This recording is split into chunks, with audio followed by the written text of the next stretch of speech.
ನಂದು ಟಾರ್ಗೆಟ್ ಒಂದೇ, 10 ರೂಪಾಯಿ ದುಡ್ದೆ ಕೂಡ ನೆಮ್ಮದಿಯಾಗಿ ದುಡಿಬೇಕು ಅಷ್ಟೇ. ಒಬ್ರು ತಲೆ ಹೊಡಿಬಾರ್ದು, ತಲೆ ಹಿಡಿಬಾರ್ದು ಅಷ್ಟೇ. ಓಕೆ, ಇವಾಗಿನ ಹುಡುಗರು ನಮ್ಮೂರಿಗೂ ಅಂತ ಬಂದರೆ, ಸಹಾಯ ಅಂತ ಬಂದರೆ ನಮ್ಮ ಕೈಲಿ ಆಗಿದ್ದು ನಾವು ಮಾಡ್ತೀವಿ ಅಷ್ಟೇ. ನಾವು ಯಾರ ತಂಟೆಗೂ ಹೋಗಲ್ಲ, ನಮ್ಮ ತಂಟೆಗೆ ಯಾರೂ ಬರಲ್ಲ. ನಮ್ಮ ತಂಟೆಗೆ ಬಂದರೆ ನಾವು ಬಿಡೋರಲ್ಲ ಅಷ್ಟೇ. ನಮ್ದು ರಿಯಲ್ ಬೆಂಗಳೂರು ಅಂತ ಇನ್ಸ್ಟಾಗ್ರಾಮಲ್ಲಿ ಪೇಜ್ ಇದೆ, ಯೂಟ್ಯೂಬಲ್ಲಿ ರೈತ ಒಕ್ಕಲಿಗ ಅಂತ ಇದೆ. ನಿಮ್ಮ ಹೆಸರು? ಸಂದೀಪ್.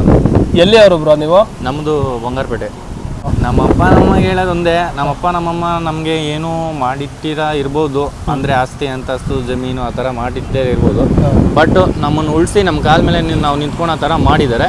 ನಮ್ಗೆ ಅದೇ ಸಾಕು. ನಾವೇ ದುಡ್ಕೊಂಡು ನಾವೇ ನಿಮ್ಮನ್ನೇ ಆಸ್ತಿಯಾಗಿ ಮಾಡವ್ರೆ.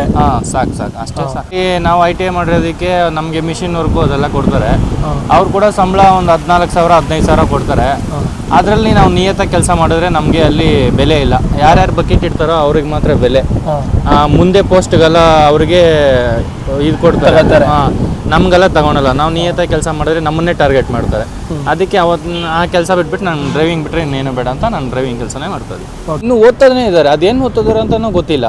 ಆಮೇಲೆ ಬಟ್ ಅವರು ಅದೇನು ಶೋಕಿ ಮಾಡ್ತಾರೋ ಗೊತ್ತಿಲ್ಲ. ಸ್ವಲ್ಪ ಜನ ನನ್ನ ಜೊತೆಲಿ ಕೆಲಸಕ್ಕೆ ಹೋಗ್ದಿರೇ ಇದ್ದಾರೆ. ಅವರು ಹಾಕಿ ಶೂ ಇಲ್ಲ, ಹಾಕಿದ ಬಟ್ಟೆ ಇಲ್ಲ, ಹಾಕಿದ್ದು ಡ್ರೆಸ್ ಇಲ್ಲ. ನಾವೆಲ್ಲ ತಿಂಗಳೆಲ್ಲ ಇಷ್ಟು ದುಡಿತೀವಿ, ಅವ್ರೇನು ದುಡಿಯಲ್ಲ. ಅವ್ರಿಗೆಲ್ಲ ಎಲ್ಲಿ ದುಡ್ಡು ಬರುತ್ತೆ ಅಂತ ನನಗೆ ಒಂದು ಸ್ವಲ್ಪ ಕನ್ಫ್ಯೂಷನ್. ಹೆಂಗೆ ಬರುತ್ತೆ ಅದರಲ್ಲಿ ರೋಡಿಸಮ್.